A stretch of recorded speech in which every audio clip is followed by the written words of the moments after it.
Hey guys, before we start this video off, I wanted to give a huge thanks to all of you. This retrospective has hit the ground running and I have you to thank for that. In celebration, I'm planning a bit of a Q&A video, so if you guys have any questions for me about games, YouTube, video upscaling, or anything else under the sun, leave them here in the comments or tweet them to me at AvalancheJarrett. Thanks a lot guys. As the 90s were coming to a close, it was obvious that Capcom had a hit series on their hands. If sales were anything to go by, the entire world had caught Resident Evil fever, which I'm just now realizing should have been a T-Virus joke. Man, talk about a missed opportunity. Anyways, Capcom was already raking in the cash, and letting the momentum slow down even for a second was not an option. Thus began work on another entry in this great series, and would you know it, it managed to involve itself in some developmental controversy. It seems like from this point forward we should probably just accept this as a rule. Resident Evil 3 is an odd point on the map for the series and manages to get just as many things wrong as it gets right. So without further ado, let's dive headfirst into this odd little spin-off that accidentally fell face first into becoming a full-on numbered sequel in Part 3 of the Resident Evil retrospective.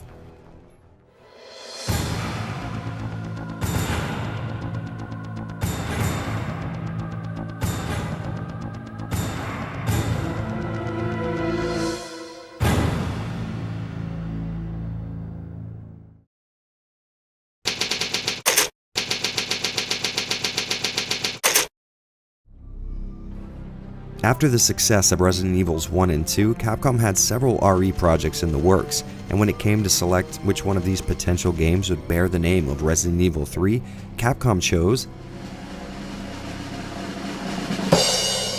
a completely different game. Yep, Nemesis was never supposed to be a numbered RE game. In fact, it was being developed by a small, inexperienced team and being written by a guy who had almost no prior knowledge of the series. But thanks to a limited exclusivity deal with Sony and a few greased palms I'm sure, Resident Evil Nemesis had a 3 slapped on it. With its new position on the RE timeline came a few changes to its core concepts. Originally it was supposed to star an all-new character trying to escape from Raccoon City, but obviously this was a little too similar to the current king of survival horror, RE2. And thus, with the assistance of producer Shinji Mikami, Nemesis became the game we all know today. So what is that game? Well, hypothetical person asking a question, let's dive into it. Taking place before, during, and after the events of Part 2, RE3 is the story of Jill Valentine, celebrated expert unlocker / co-star of the first game, and her attempt at escaping her hometown of Raccoon City. It seems like her and Chris's return from the Spencer Mansion didn't exactly spell out the end of the Umbrella Corporation, but their repeated poor handling of potentially world-ending viruses very well may. After an outbreak of the T-Virus, the entire city has become a zombie-infested nightmare, and by teaming up with a member of Umbrella's own mercenary unit, Jill hopes to finally be free of all this chaos. It was Raccoon City's last chance, and my last chance. My last escape. Obviously wanting to eliminate any potential witnesses to their wrongdoing, Umbrella sends in a bioorganic weapon whose sole mission it is to find and kill every living member of the STARS unit. And that's pretty much it. Of course there's some more characters and a little bit of intrigue mixed in, but overall, I think Nemesis may have the most simple plot so far. Now that's not necessarily a bad thing. I mean, Resident Evil's strong suit has never been elaborate, complex storytelling. I can't stop just because I'm wounded. But can't you see those monsters are also the victims of Umbrella? They're way better at putting us in a situation we don't want to be in, giving us the bare minimum reason for us being there, and building a serviceable trail of breadcrumbs for us to follow to the end. In this sense, RE3 feels very familiar and lives up to the series' pedigree surprisingly well. While the main premise being you're in the city, try to get out of the city probably wouldn't work in any other context, it's 3's environmental storytelling and ties to the other games that makes it worth experiencing. A die-hard Resident Evil fan will probably have a pretty big attachment to Raccoon City, and being able to explore more of this town is like letting a kid loose in a candy store, except the kid is a well-trained Special Forces member and the candy is a Legion of the Living Dead. So in this sense, I'd recommend you get real familiar with the series before diving in. And the reason for that is sort of complicated. See, the gameplay here is, well, it's probably the most mixed bag that's ever existed. And to explain that, we're going to have to start from the beginning. Nemesis mostly follows the blueprint left by parts 1 and 2, and by that I mean you explore a series of large areas that are relatively closed off at first. While solving elaborate puzzles, you slowly gain access to more map real estate and avoid or kill hundreds of virus-infected baddies. In this traditional sense, Nemesis excels with flying colors.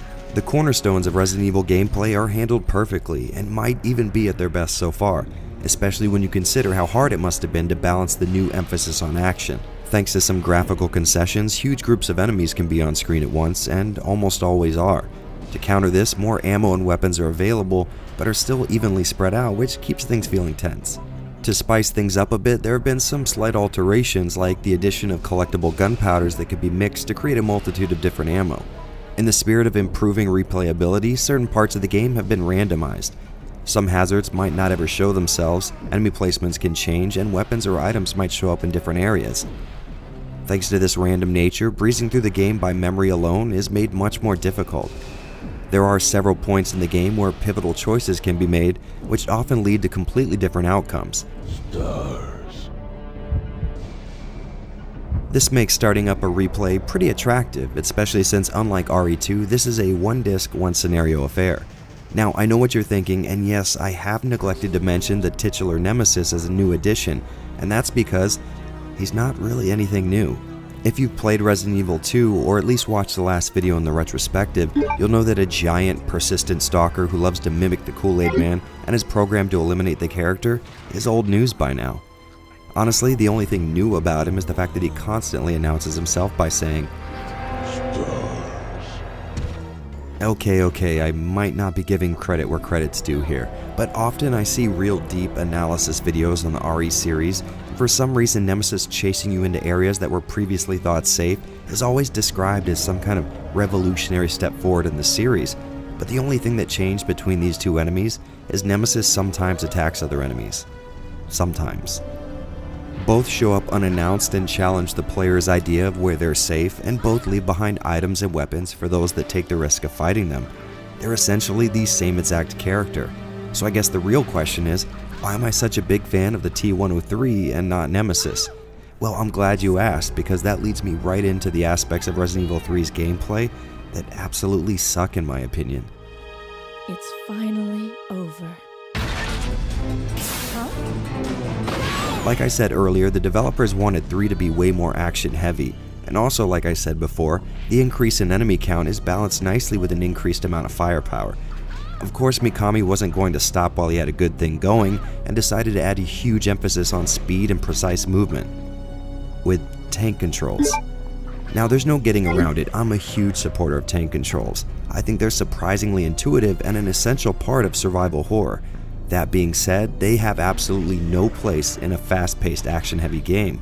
Trying to slightly alter your course to avoid an enemy and plan for a total change in perspective thanks to an incoming scene change is a skill most RE fans have mastered.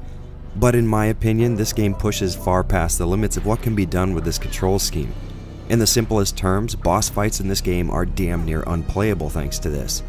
Nemesis specifically can run circles around you, and your chances of avoiding his wide swings are almost non-existent. And before you start typing angrily to correct me, yes, they did implement a quick dodge move, but in the worst way possible. Hitting the shoulder button just before an attack lands will trigger a quick dodge, which would be a perfect addition if it actually worked that way. While this can get you out of some sticky situations sometimes, it just isn't reliable enough to be depended on. First off, hitting the same button you aim with to dodge attacks means one thing and one thing only. Regardless if this is your first or 14th playthrough, you will execute this dodge on accident 100 times for every one time you do it on purpose. Hell, sometimes it comes out on its own. There's been plenty of times that I've been holding R1 for several seconds to shoot, and Jill dodges an attack I never tried to dodge. What's even more annoying than that is finally thinking you have a grip on dodging in the game, and attacks just hitting you during a dodge anyways. I mean, look at this, I clearly dodged that and I still took damage. And just in case you think this is the childish screams of some Resident Evil scrub, here's me taking out one of the game's bosses using only the knife. Trust me, my Resident Evil credentials are more than up to snuff. Bottom line, this move just isn't reliable enough to be useful, and the fact that 90% of the boss fights are built around a broken mechanic means this game over screen is likely to be burned into your retinas by the end. Without a doubt, this was my worst performing playthrough in the retrospective. I mean, I typically finish an RE game with maybe 1 death under my belt and a B grade or higher, but I finished 3 with 16 saves and used all the first aid sprays I could find just to even the odds a little. Okay, so to make a long story short, You're a bit late for that! RE3 does traditional Resident Evil gameplay perfectly. But when a boss fight starts, there's just too many uncontrollable factors to account for. You can never really know which way the RNG is going to swing, which means being prepared with lots of ammo and health items just doesn't cut it anymore. Now, I know there's some Nemesis speedrunner in my comment section losing their shit right now, but for the rest of you, well, just try not to throw your controller at anything valuable. Okay, so after a long, specifically angry rant like that, you're probably looking to hear something positive about RE3's presentation, and you're in luck. Nemesis looks amazing. As the last game made in this engine, the devs knew exactly what knobs to tweak, and RE3 comes out as the most visually impressive game in the PS1 trilogy. Now, as usual, I have to give a huge amount of praise to the pre-rendered backgrounds on display here. Every single screen is alive with beautiful PS1 level CG detail, and it's clear that the environment designer made this game his magnum opus. Particularly, I like this area where a battle between the army and a group of BOWs took place. You just gotta love that type of environmental storytelling fan service. Character models do look a bit boxier than those found in 2, which means a reduction in geometry, but this comes at the benefit of having up to 9 or 10 zombies on screen at once. Those same zombies suffer from the same issue, but there's also a huge variety of them this time around, and their shaded textures are the most detailed you're gonna see in a PS1 RE game. This tiny reduction in character geometry is a small concession to make, and it's likely that only people seeing these two models side by side will ever notice any kind of change. Your inventory screen maintains that series look while adding some much more detailed 2D sprite art for weapons and items, and collected files now have graphical thumbnails which you can file under things no one but me really cares about. All the gameplay you've seen so far has been from the Dreamcast version. Its crisp 480 lines of resolution means much less aliasing on 3D models, and as usual, more of an emphasis on noticeable compression artifacts in the backgrounds. I would like to thank my friend Jimmy Hoppa from Import Gaming for the win here. This guy gave me the 411 on a Tokyo game shop that sells a Dreamcast SCART cable that forces VGA resolutions on most games and is an interestingly cheap alternative to the Toro VGA box. I'm not sure what kind of magic keeps this as an in-cable solution, but I'm glad I found it. Now, every RE game has a ridiculous amount of ports, and oddly enough, Nemesis has the smallest number of ports we've come across so far. As far as differences go between these ports, there's not a whole lot to talk about. The PC version, which came first, had the benefit of selectable costumes for Jill being unlocked from the get-go and re-rendered higher res background images. Sadly, I don't have any footage of this version, but that's okay because the Dreamcast version was a straight port from the PC game and included the bonus costumes and time battle mode too. Of course, there's the GameCube version, but just like the port of Resident Evil 2 on the Cube, Nemesis is a direct port from the PS1 version, which means it plays at a much lower internal resolution. The price involved in getting good video output from the GameCube and the generally unreliable nature of Capcom PC ports in the 90s make both of these last resorts in my opinion. On the music front, Resident Evil 3 sees the return of ambient master Masami the Salami Ueda. Listen, if you're watching this, Ueda-san, feel free to use that as a new office nickname. But sadly, it doesn't quite stack up to his work in Part 2.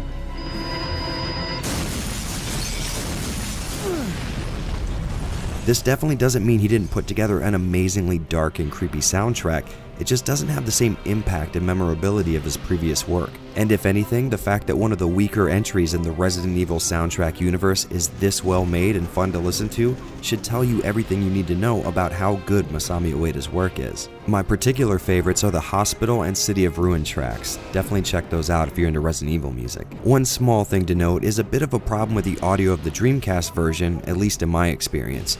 I had to crank down the background music to around 60 or 70 in the options menu just so the music didn't completely drown out sound effects or voices. Now this isn't really a big deal, but I thought I'd mention it. Okay, so this has been a pretty up and down appraisal so far. I guess the big question is, do I recommend Nemesis to potential fans of the series? And the answer is a resounding yes. I know I harped on about the dodge mechanic and emphasis on quick, evasive movement, but that generally only applies to the boss fights. There's about 75% of the game where you are free to just play it as a Resident Evil game, and this is where 3 shines. The small additions may keep the gameplay feeling fresh even 3 entries in, and I really can't overstate how awesome it is exploring a ruined Raccoon City. One of my absolute favorite parts of RE2 was the very beginning segment that took place on the city's streets. Nemesis takes that area and replicates the chaotic, desolated feeling you get from exploring the streets in what could be any medium-sized US city. Of course, Resident Evil was built on enclosed, oppressive environments, and that sort of clashes with 2/3 of Part 3 taking place in a city, but these streets have been perfectly liquefied and poured through the RE filter. There's plenty of tight alleyways and contrived barriers guiding you down a strict path, but it's all done with a coat of Raccoon City paint, and maybe I'm easily pleased, but I love that. Even though I spent a solid bit of this time ripping the game a new one, I still enjoy it a lot and totally recommend it. I will, however, say this might be my least favorite entry in the classic survival horror style RE games, but being my least favorite in a series of incredible titles isn't exactly a terrible spot to be in. Like I said before, those looking to play Part 3 should probably start with the first 2 entries. This way you can really appreciate the subtle improvements like the improved combat or being able to freely walk upstairs without the use of the action button. Regardless of which version of RE3 you get your hands on, you're guaranteed a flawed but excessively entertaining time. It may not be the best that's out there, but it's the last in a great line of PS1 survival horror games, and you absolutely can't miss out on your chance to feel a combination of blind rage and pure terror from this one word.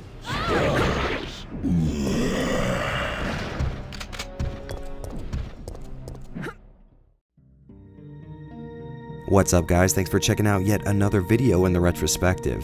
I've had a blast making these, and the fact that you guys keep coming back lets me know I have to see this series through to the end.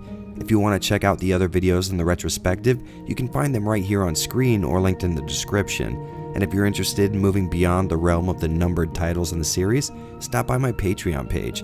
If I hit my funding goal there, that's exactly what I'm going to do.